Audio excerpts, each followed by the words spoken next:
So welcome everyone to the Communities Check-In. We are very glad to have you here. My name is Lisa Simmons. I am an African-American woman with medium brown length hair and I wear glasses. I am coming to you today from the land of the Wampanoags and acknowledge them and other indigenous tribes on whose land that we occupy. So I want to thank all of you for taking the time to be here with us today in our monthly check-in. And I'm here with my team, the communities team, Mina Kim, who is our program officer, Timothy Pham, Ricardo Guillaume, Veronica Ramirez Martel, and Luis Coto. So we are all here and are part of a team that helps support you and the regions of Massachusetts. So just to let you know, each one of these community check-ins, we just sort of go over to let you know who it belongs to each region so that you can reach out to them at the end of this PowerPoint. And we can also send this to you. You'll be able to have that information as well. So we have a packed agenda here today, and we want to get to it so that we have an opportunity for people to ask questions. But what I did want to tell everybody, and we've had a little bit of a conversation that you've been able to hear, is that the wonderful thing about our Zooms now is that they are closed captioned, and you'll be able to see that at the bottom of your screen. And if you can't find it, right to the right-hand side where those little dots are, if you click on the More button, you will see the options that you have to be able to see either the transcript or the subtitles. And you click on that, and then you'll be able to see whether you want them large or small, what's best that fits you. So today we are going to hear from all of our programs here at Mass Cultural Council. And what's really exciting is we used to do these in-person pop-ups with which we all hope we're going to get back to at some point, in the near future and the not too distant future, that we'll be able to come to your cities and towns and your regions and actually meet you in person, and that would be wonderful.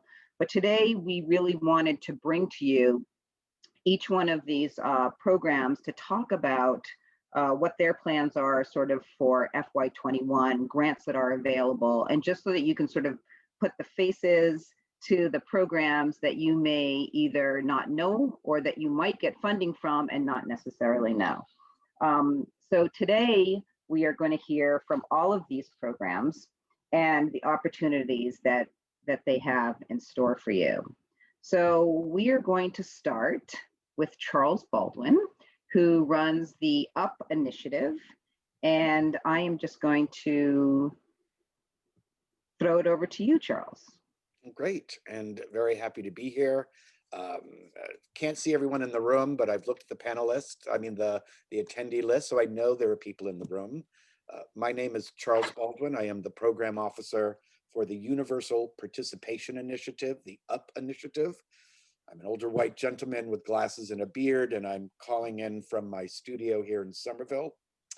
The Universal Participation Initiative is both granting, so funding, but also service. And it's really tied into this idea of systems evaluation and development through the distinct lens of disability.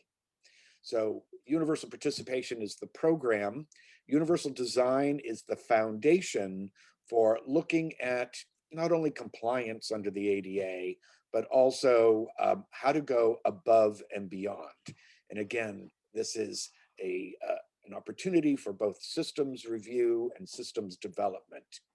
The program is divided into a couple of different pieces that are all connected.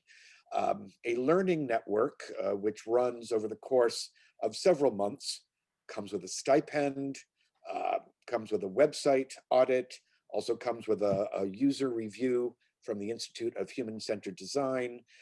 These are all parts of the learning network to really steward an awareness, building an awareness across the organization that participates, as well as stewarding the development of an access plan. Upon completion of the learning network, you receive UP designation. Some organizations can apply directly for UP designation. And again, once designated, different grants are available to you. And this is really thinking again about access broadly. So the ADA has, again, solid regulatory work. It admits that disability is a protected class of humanity. but access is bigger and broader. Disability itself is a small word that covers many different human variables. So the classes themselves think about access as ADA compliance. They're looking at systems to evaluate them, but they're also thinking about access as a lack of resources, or as Ruby Payne would say, access as a poverty analysis. What we're finding, of course, over the course of the last couple of months, the great sheltering of 2020, is that access has shifted a little bit. People are really thinking about access as public health and safety, thinking about access as a method for stewarding health and wellness, and also thinking, of course, about the greatest barrier of all in all these video environments is access to tech and access to Wi-Fi and broadband. So that's sort of a little nugget around what the UP initiative offers. The Learning Network applications are open now. They'll be open until January 29th. You can certainly take a look at the application. The UP office hours, which will be beginning again in February, are open to the public. And I, of course, am available at any time for consulting, answering, or suggesting. So thanks. That's up. Or as we like to say, what's up? Thank you very much, Charles. And again, yes, all of this information, you're getting some of it in the chat, but you can also get this information at massculturalcouncil.org, our website, to find out any information. And again, as Charles said, he's available. Everyone would be available if you have any questions. I want to step back for a second. I want to introduce Tree, who is with the Mass Creative, who will give us sort of an update on all things advocacy. So take it away, Tree. Thank you. I apologize for my lateness. A lot of going on today. I hope people's day is a little bit brighter than yesterday. I am the Director of Organizing and Engagement with Mass Creative. Our goal is to just sort of make a stronger advocacy base for the creative sector, because we think everybody should be fighting for their access to arts across the Commonwealth. So some updates. The Economic Development Bond Bill has passed. So the next steps, as Emily forces me to use her analogy, if we think of it as a triathlon, we are done with the swimming portion and now we are in the run. And so we still have to continue pressure the implementation of this. So we didn't get any money yet. It's a bond bill. So we want to make sure when the money comes in that it's the parts that are for the creative sector are implemented in the way it was proposed. But as one part stops, a new part begins, and Baker's fiscal year 22 budget is going to be around the corner. And so we're going to keep an eye on that to make sure there's resources for the purposes of the creative sector so that work continues. It's like we just finished fiscal year 21 budget, and then now fiscal year 22 budget is there. So when it stopped, I don't know. And if anybody finds out, let me know. January, it's for Mass Creative. We have a campaign called Arts and Culture for Mass. And basically it's a year-long campaign using social media to kind of spotlight all the different sectors' work. For January, we chose to focus on arts education and all the different ways it's implemented across the state, from in-school art education to community orgs that teach skills, painting and instruments and music, to art being used as creative youth development tools, empowerment tools.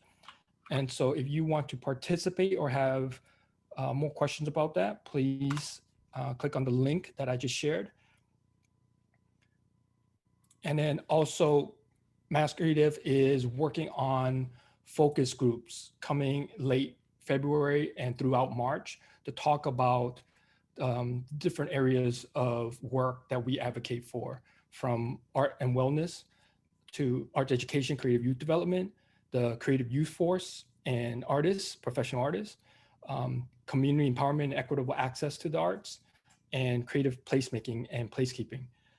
So we are planning to hold 5 sort of discussion and focus groups with community leaders in these fields to understand what their work is, what their needs are, so we can better advocate for them and set Mass Creative's policy agenda in the coming years. As most, some of you may know, Massachusetts work on these 2-year legislative cycles. And so in December, any legislation that was on the table that didn't pass gets thrown out, and we have to start all over again over the next 2 years. The deadline for proposals for this year, I think, is February 19th or 20th, somewhere around there. And so once we see what legislations are on the table as that is connected to the creative sector, we will see how we can support and advocate for those things as well. I think those are that's it. That was my quick 2-minute spiel, but a lot of information and a lot of work. So, okay. So Mina just asked how we find out about the focus groups. Please contact me. We're setting up the focus groups now. I'm putting my email in I'll put it in, I won't talk and put it in, but I'll put in my email, and anybody interested in one of the 5 focus groups, please contact me so we can integrate you into that process. Excellent. Thank you all. Thank you, Treeth, so much for that. And again, Mass Creative is doing so much with us and our communities to continually advocate for arts and culture. We thank them very much for our, supporting our budget and getting us, helping us get level funded. And so really important organization to be a part of, and then just be constantly looking at their website and see what's going on. I wanted to move next over to Erik Holmgren, who runs the Creative Youth Development, who's going to talk to us a little bit about that and the education programs that go on at Mass Cultural Council. Good segue from the work that Mass Creative is also doing in the youth field. So Erik? Thanks, Lisa. The education world right now is a really complex space. Schools are not schools as we anticipate. The digital divide is real for young people. And in communities, we're seeing a number of creative youth development organizations really take up this role as a community support and a community health center for organizations, providing support in food service and public health and food insecurity and housing insecurity. So the programs we support in this portfolio are tremendous assets, not just creatively, but also to the communities that they're in and to the young people who these programs partner with. A couple of dates that are coming up that may be of interest. On January 27th, our STARS Residency grant opens. It's a short window, although it's longer than usual. It opens January 27th and closes on February 1st. This is a grant program that provides support for teaching artists and cultural organizations who do work with schools. The nature of that work is certainly challenging during this year, but we've talked a lot to teaching artists and to these organizations and to a number of schools who really want to make sure that some of these longstanding residencies and new creative opportunities are in front of young people. The program provides grants of up to $5,000 per school. So if an organization wants to work with more than one school, they're more than welcome to do that. It's formula funded based on the number of contact hours with a group of young people. The school is ultimately the applicant, which just means you need to work with them to sort of arrange the details of the residency. Right now, we're requesting that all applications have a digital component to it or have a remote service delivery. If our circumstances change suddenly or even over time in the residencies later in the year, then there's certainly the flexibility to be in schools, but we're, like everyone else, very uncertain as to what's going on. Outside of schools, we work with currently 73 creative youth development programs around Massachusetts. Creative youth development really leverages the capacity of the arts to be a vehicle for youth development and social change. These organizations are primarily out of school time, although in our Sara program, we do, if it's an ensemble music program, we do have a small set of grantees that are public school programs and charter schools. This is a 3-year grant cycle. So normally when we do these events, I have to give a long-winded explanation of how long it will be until the next time the application opens. However, we're right at the end of our current grant cycle, and we'll be hopefully posting an application and guidelines in the fall of 2021. So if there are cultural organizations out there who'd like to know more about the program or are doing work with youth that really elevates their voice and takes an asset-based approach to their creativity and their growth and sees them as leaders in their community, this is certainly a grant program that you may be interested in. Inside of that grant program, if you are successfully funded in it, there's a number of other opportunities, including the Amplify program, which provides grants to youth for youth-led projects for youth who are participating in these organizations. We also are piloting this year Creative Youth Development BIPOC Alumni Council. There are young people who have these amazing, tremendous experiences in these programs throughout their formative years. And unfortunately, we're not necessarily seeing them make the transition into the cultural sector in Massachusetts, but this program is really an opportunity for them to connect with one another, to advise the Mass Cultural Council, and to connect with other mentors who might support their growth creatively once they're out of these programs. And finally, we work with a couple of local foundations, private foundations, to support teaching artists. We feel there's a significant and systemic gap between the preparation in higher education in the arts and the needs and realities of community-based work. So we offer a 2-year fellowship that is currently on hold given the current environment, but we're hoping to launch it again in the fall, that provides workshops and grants for professional development and site visits that really help connect various programs around Massachusetts to one another for support that goes beyond the fellowship. So there's a lot happening and there's a lot coming. So please feel free to be in touch as each of these things sort of slowly rolls out. Thank you. Thank you, Erik. I mean, there are so many things going on, and all the more reason to just continually sort of be in touch with us, in touch with the folks that are running these programs. We are trying our best to bring what we can to the local communities, to artists, to creative youth development in terms of grants. We understand the pain that people are going through and want to help and support that in any way.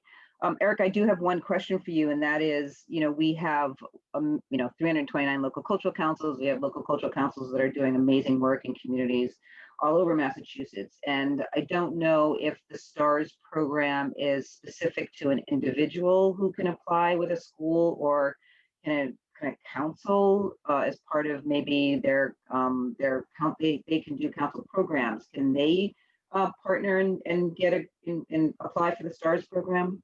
I don't believe we've had local cultural councils as applicants, but we have had a lot of individuals. So it really is a mix of individual artists and teaching artists who either have longstanding relationships with schools or are building new relationships to bring something to the curriculum. So I'd say there's about an even mix between individuals and between organizations who, as part of their mission, provide partnerships with schools. So I think Diane Daly is probably the best person to be in touch with about specific questions. And I'm putting her email in the chat right now. She'll be happy to answer any of your questions. Great. Thank you. Thank you for providing that information.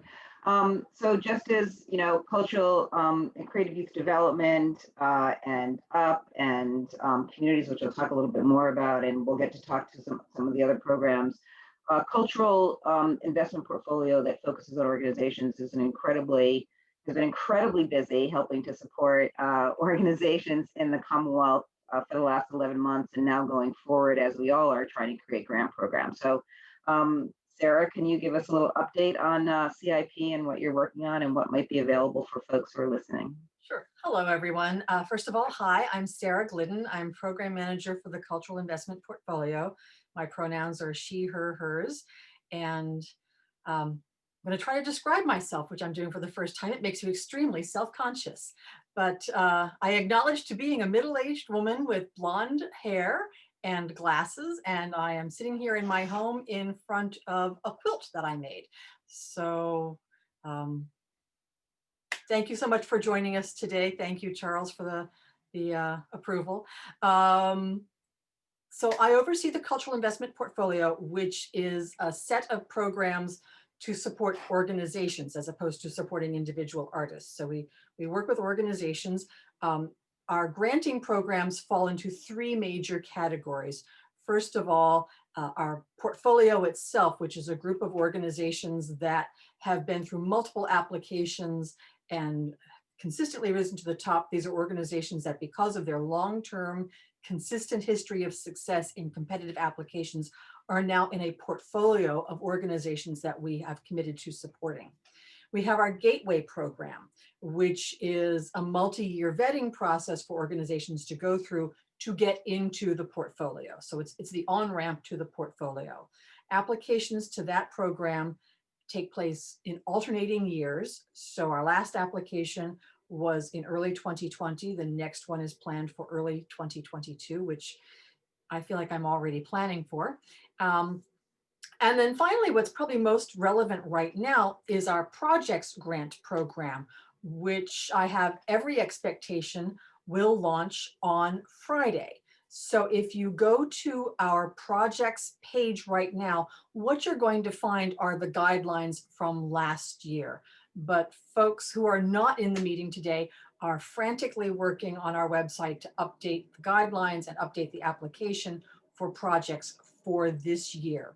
And like the work that Erik described with the residencies, although we aren't posting this until Friday, January 22nd, we are actually supporting projects that have taken place throughout this fiscal year, which started last summer. These are grants for organizations. Mostly these are organizations that have their own incorporation status and their own 501c3.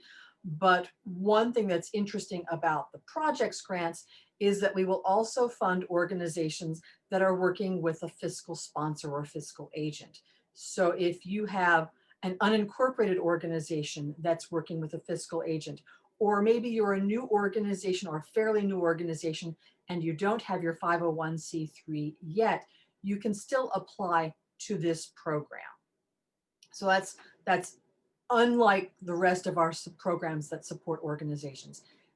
We've done a couple of changes for this year. Some of them are really quite significant. So first of all, I'm going to encourage you to go ahead and set aside on your calendar right now, Wednesday, February 3rd at 4 o'clock, I will be doing a webinar to walk through the guidelines and to walk through the application. And if you're on the Mass Cultural Council's e-news, the Culture Now e-news blast, you will get information about the application becoming available and also about the webinar, so you can sign up and join me. I will answer questions. What I'm also going to do, this is something we launched recently, I'm going to be doing office hours. So these are times when you can actually drop in and talk to me on a Zoom conversation, somewhat like this, and we will actually answer your questions one-on-one. But I'm available to you outside of those times as well. So send me an email, give me a call. I'm happy to talk to you about your project, about your questions about the program. Really just happy to work with you to help you submit the most successful application you can possibly do. A couple of things that will be interesting for you to know. In the past, the grants have all been for $2,500, but this year we know that a lot of organizations, especially smaller organizations, because they don't have the expenses of doing space rental and all the on-site things that they might normally have done, we're also doing grants at a $1,000 level. So we can fund smaller projects with a budget as small as $2,000. Those projects can apply for a grant of $1,000. Projects that have a budget of over $5,000 can apply for a $2,500 grant. So it's scaled to the size of the project that you're doing. We're also looking at, we're planning, and we have every expectation, like I said, that it'll be live on our website on Friday, grants for public programming. So, workshops, lecture series, dance classes, productions, online streaming, theatrical events, all the kinds of projects that we normally do. But for organizations that have a fully cultural mission, we're also going to be providing grants for organizational investment. So let's say you're an organization that has had to invest in training to learn how to do online programming, on how to do that effectively, how to use online platforms, how to do streaming. Maybe you've also had to buy a camera as part of that process. that is also a project. We're looking at projects where your organization is looking specifically for ways that you can develop your capacity that will help you, that will enable you to be even more effective in the future. So this is a new way for us to look at project grants. And we know that a lot of organizations this year have really had to learn a lot of new things to find ways to continue to do their work and be effective. And we're looking at ways that we can support that. What you will also have coming up fairly soon, and I'm not going to get into too much detail because I don't want to steal the thunder, but a lot of what the cultural investment portfolio team works on is services. So we see the granting as a really obviously a key part of what we do, but equally important is our service agenda and ways that we can support organizations beyond the grant. So we've done lots of workshops. If any of you participated in our Safe Harbors workshops back in March, it was a partnership that we did with the Nonprofit Finance Fund. We've also done workshops with Data Arts. Those have been very much about financial literacy for organizations. Well, fairly soon we're going to be launching some other workshops. And although they are focused on organizations and the needs of organizations, I think you'll also find that a lot of them will be quite relevant to individuals as well. So again, as Lisa said, make sure that you have signed up for Mass Cultural Council e-news so that you get that information. One other thing that I think this is pretty wonderful. These programs, the service programs that we provide, are not just for current grantees. These are programs that we are providing to the cultural sector. So even if you're not a Mass Cultural Council grantee, you can participate in these workshops. And we really encourage you to take a look once they are made public and find the ones that are relevant to the needs that you and your organization might have, and to share them with your colleagues, because our whole goal here is to support a stronger cultural sector. So that would be it. Thank you so much, and I look forward to seeing you in webinars and Zoom meetings in the future. Thanks. Thank you so much, Sarah. It's interesting. Can I just ask you a question about the project grants? Yeah. If you receive a LCC grant or any other grants, are you still eligible to apply for? Excellent question. And if I had done half a dozen info sessions at this point, I'd have my speech all lined up. Yes. So if you are a portfolio or gateway grantee, you cannot apply for the project grants. But if you're a grantee of our local cultural councils or any of the programs that Erik was talking about, or the UP initiatives, you can also apply for a project grant. So again, we are happy to see you. And finally, the application deadline will be March 2nd. Great. So goes live this weekend, the end of this week, info session on February 3rd, and the application deadline March 2nd. Thank you very much. That is really key. And again, we can't tell you enough to just make sure that you're connected in any way you can with Mass Cultural Council so that you can know what these deadline dates are. And for local cultural councils, we know it's been difficult. There's been a lot of need out there, a lot of people really needing funds to do programming and not necessarily enough funds to go around. So that's the wonderful thing with the projects grant, is a lot of those programs that we're seeing, or that local cultural councils are seeing, may be eligible for project grants. So if you are a council and you have to deny an application for whatever reason, there's always the option to let people know as well about the project grants that are happening through CIP. So Sarah? And also, if you are a local cultural council and you are doing your own programming as an agent, as a part of a municipality, you can also apply for projects. So right, that's great. That's great advice. Thank you, Sarah. I want to move on next to Dan Blask, who is with the Arts Department. Will also give us an update and some information on traditional arts and artists, I think, as well, through that department. So, and as we know, that through our communities and our community constituencies, artists are such an important part of the work that goes on in local communities and supporting those artists through LCC grants and all sorts of other grants as well. But there's a deeper, grants available through the Artist Department. So Dan? Thank you very much, Lisa. As she said, my name is Dan Blask, and I am a program officer in the artist department at Mass Cultural Council. I am a middle-aged Caucasian male with a bald head and glasses and a beard. And I'm at home and my children have completed school, so you may hear their voices begin to filter through the walls as they celebrate said completion. So with the artist department at Mass Cultural Council, I've been privileged to work with individual artists in grant programs and services. And as a matter of fact, right now we have 2 programs currently accepting applications from individual artists with upcoming deadlines. Both programs offer direct funding for artists. So one program is a long-running program called the Artist Fellowships. It's a program meant to support individual artists in Massachusetts with unrestricted grants in recognition of artistic excellence. They are anonymously judged based solely on the work. The one exception to that is in the traditional arts category. That category is not anonymously judged, but all other 11 categories are. We currently are accepting applications in 6 disciplines, including crafts, dramatic writing, film and video, music composition, photography, and sculpture installation, new genres. Next year, we'll accept applications in 6 different categories. The fellowships are $15,000. We also offer a $1,500 finalist award, and the grants are, we hope, easy to apply for through a simple process. They are very competitive because we have a lot of great artists in the Commonwealth and relatively few grants to award. And as I mentioned, they're unrestricted.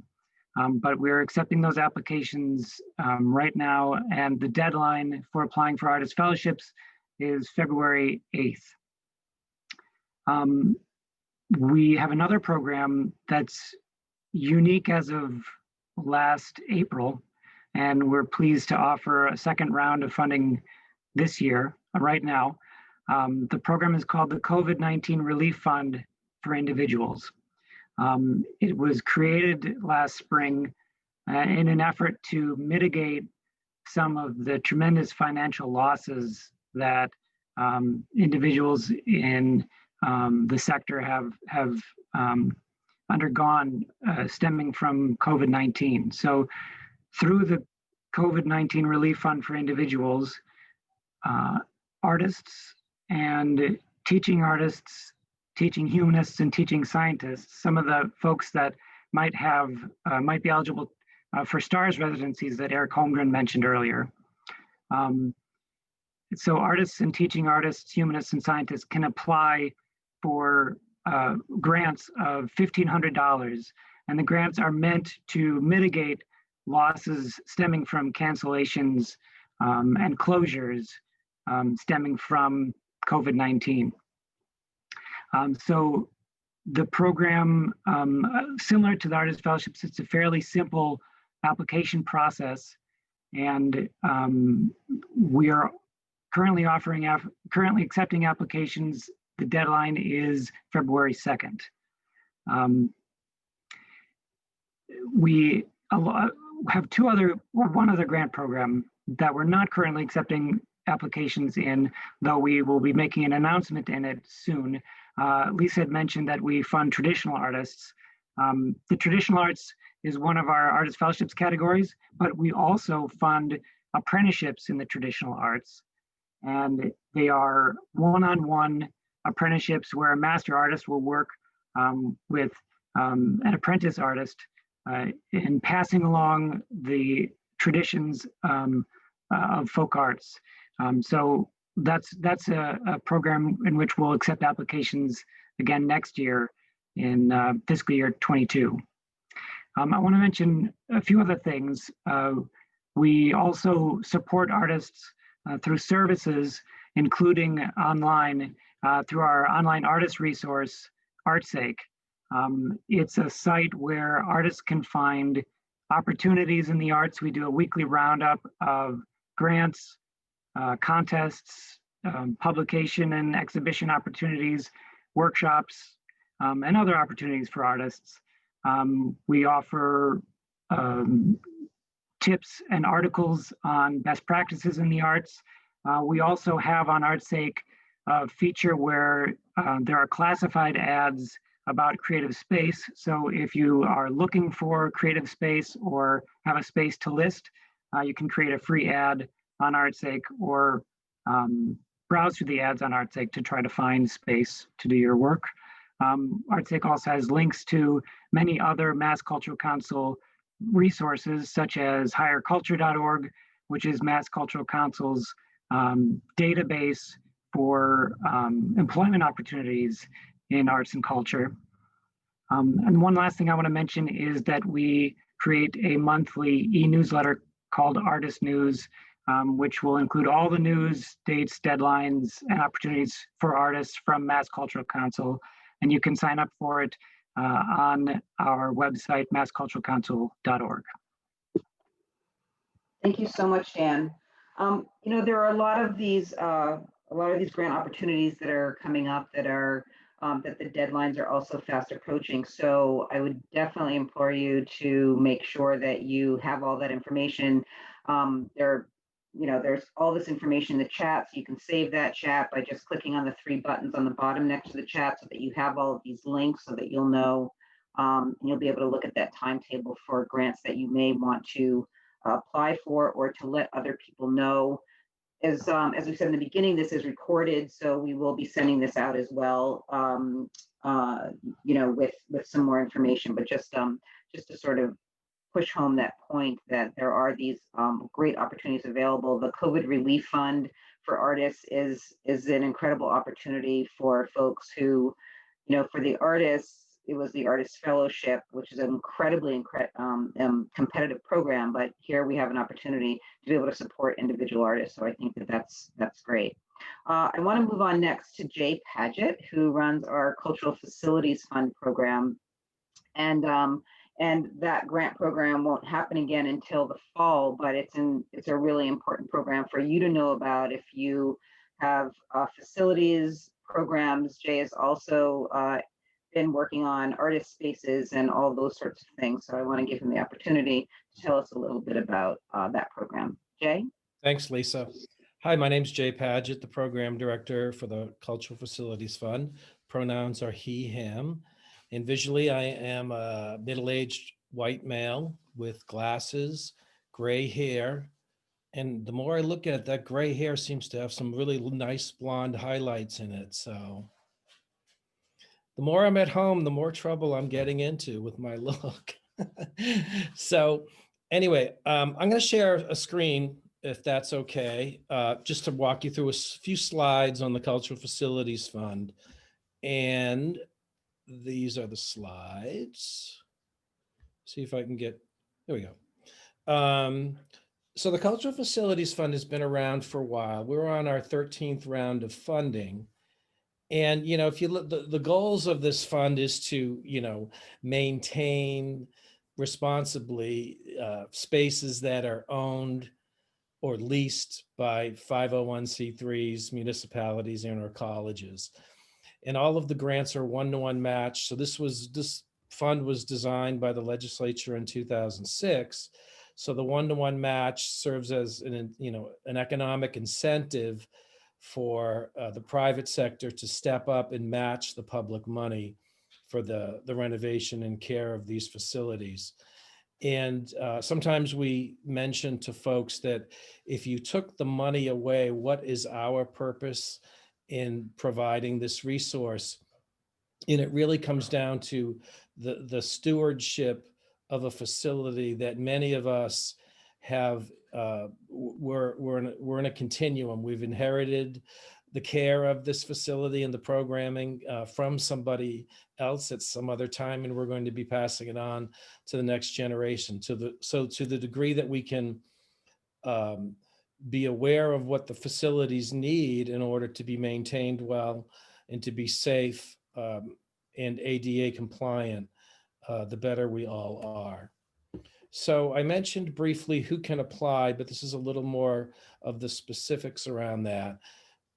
Nonprofits that are primarily concerned with the arts, humanities, and interpretive sciences are an eligible applicant. And that's the majority of the types of applicants we see. Municipalities can apply, whereby the building, at least 50% of the building is used for arts and cultural purposes. And the building has to be either a certain size, which is relatively large in this case at 50,000 square feet, or the building has to be at least 125 years old and historically significant. So the municipalities have a few more criteria which to demonstrate eligibility for this program.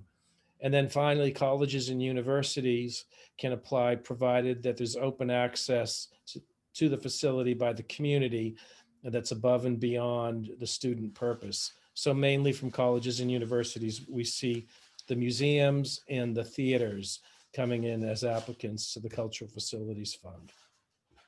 We have 3 different grants.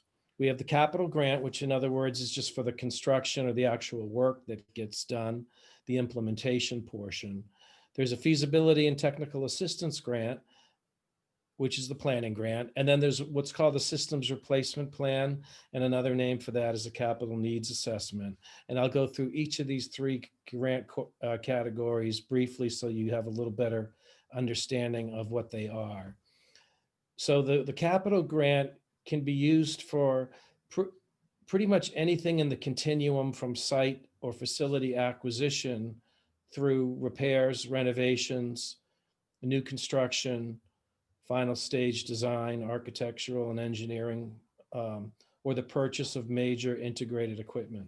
So it's a fairly flexible grant product whereby from acquisition through construction, through maintenance, through renovation, through the purchase of fixed equipment, the dollars can be used for those. And traditionally the grants there's no really floor to the grant, but the ceiling has been $200,000 in the past few rounds. The feasibility and technical assistance grants have capped out at about $35,000, but keep in mind all the grants are one-to-one match. So with the capital grants at $200,000, that's a one-to-one match, so it's a $400,000 project, and you can get a lot of work done for that amount. By the same token, for the feasibility and technical assistance grants, $30,000 to $35,000. So you're looking at can be upwards of a $70,000 planning exercise. And once again, you can get a lot done with that resource. And traditionally, we see 3 types of planning grants applied for. One would be the physical design of the space by the architects, the engineers, environmental assessments, and things like that.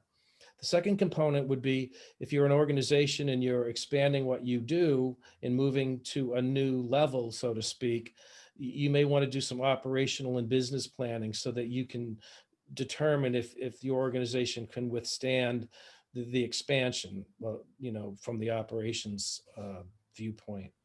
And then the third component is how to pay for the project. So a lot of times we see the capital campaign consultants make a determination if your organization can in fact raise the dollars needed in order to complete the project. And then finally, the Systems Replacement Plan grant is a nice grant for small and mid-sized organizations. This grant can start at $7,000 and go up to $12,500 depending on the size of the material. The size of the facility. And it's mainly for small and mid-sized organizations that don't have a maintenance staff on board. So this is a way for someone to come in and to assess the building, a third-party assessment by an architect or this construction consultant that's predetermined. And they will, and also at the same token, they'll provide you a financial forecast for the replacement of the systems and or the components of the building so that you can forecast what you may need going forward in the future. So they're going to look at the building envelope, and they're going to look at all the systems in the building, the heating, electrical, life safety systems, and they're going to give you a 30-year spreadsheet on what they think needs to be replaced when and what the cost is associated with that. You can apply for multiple grants, but only the systems replacement plan can be applied for in tandem with the capital grant and or the planning grant. So this gets a little bit complicated, but you can apply for a capital and an SRP, a feasibility and an SRP, but you can't combine the capital and the planning at the same time. But if anyone has questions going forward with this, you can certainly get in touch with me, and I can walk you through all the details. And I think once again, it's a one-to-one match. So everything that we put on the table has to be raised by a private source, or it can be a public source, so long as it's not the state of Massachusetts as the other funding entity. So let's see. I think that's about it. My contact information is here, but once again, I think we can have that. I can put it in the chat. I also want to put in the chat, Lisa had mentioned, we work artist spaces. The Cultural Facilities Fund is a lot of, mainly for facilities that are facing outward. In other words, they're places where you and I can take a class, see an exhibit, watch a performance. But sometimes where the art gets produced, strict artist work buildings or live work buildings aren't a great fit for the Cultural Facilities Fund. So the link I just pasted in the chat is a really good resource for some of the work we're doing in conjunction with Dan at the artist department in trying to serve individual artists that have spaces and need some technical assistance and some help on how to develop those spaces, how to maintain those spaces, how to pay for those spaces, how to share those spaces with other brokering classifieds and things like that. So we do pay attention to that side of the equation as well. So I think that's the very quick download. And once again, we're happy to answer any questions that you have at any time. And like Lisa mentioned, our application won't be available till probably the fall of 21, since we just completed a round. Thank you, Jay. And yes, even though Jay's application grant cycle doesn't start until October, I think, of next year, it's a really good idea if you have anything that seems like, you know, that you have that might work with Jay's grant, is to get in touch with him early. The grant is a bit of a bear. There's a lot of information that goes into it, so it's not too soon to get started on it. So if you have a building, or if you need some renovations, or if you're even thinking about that and as part of your strategic plan or as part of your capital plan, it's a good idea to sort of get started on that now, even though the grant is not will not open until the fall of 2021. So thank you, Jay, for that. We have about 10 more minutes. I want to make sure that if there are any questions, that we are able to answer those questions. So if you do, please put those in the chat, and I will share that with the panelists that are here with us. I want to round out the program conversations with the communities team, which we talked about in the beginning, which is why you're here, because you're part of our communities family. But as you know, we offer 3 programs in the communities program, and that's the Local Cultural Council program of 329 local cultural councils who grant out funds each year for local arts and culture that's happening in their communities. That grant period this year was delayed a little because of COVID-19, but just ended in December, and now local cultural councils are looking through applications and approving grants that will probably be sent out or noticed anytime between now and March 1st. So that program does happen yearly. It usually happens from September 1 till October 16th. And we're thinking that that will be the same case in FY22.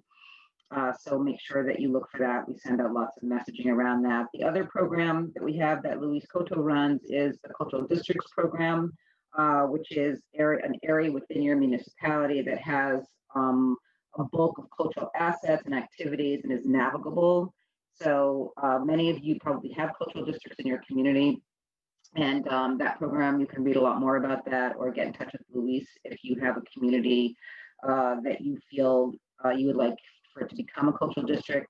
New cultural districts are on hold till FY22, but you know, always open to having that conversation. And the last program that we run is the festivals program, which now we are opening up that grant cycle on January 27th, and that is for spring and summer festivals that happen between March 1 and August 31st. So any festivals that happen then are eligible to apply for that festival grant, which is $500.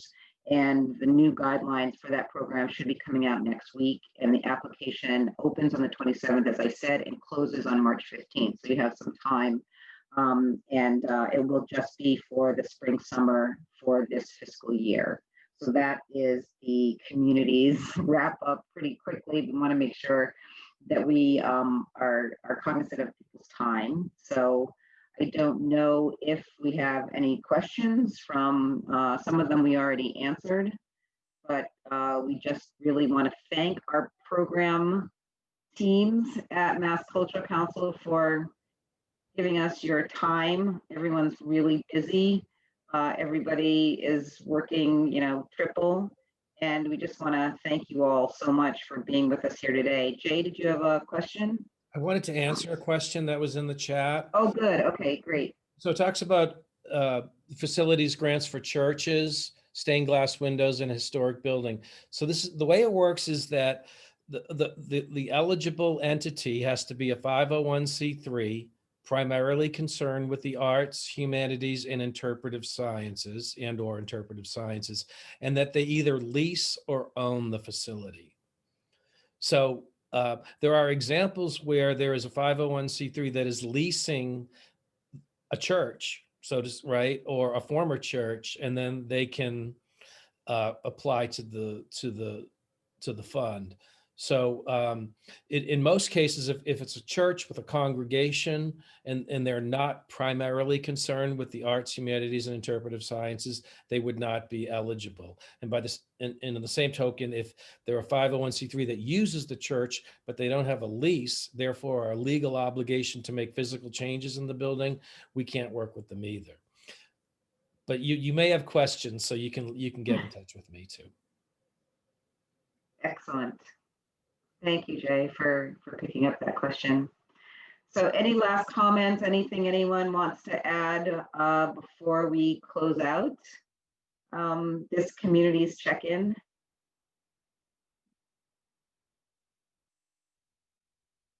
Excellent.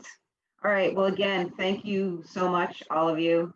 Appreciate you and the hard work that everyone's doing at Mass Cultural Council, and to those who have been with us today. We hope this has been informative. And again, make sure that you are clicking on those links, looking at Facebook pages, looking at newsletters. All of the information is always in there. And also it all can be found at massculturalcouncil.org. But if you have any questions, you will be getting the contact information for folks here, so you can ask direct questions of them. So thank you very much, everyone. We appreciate you all. Thank you.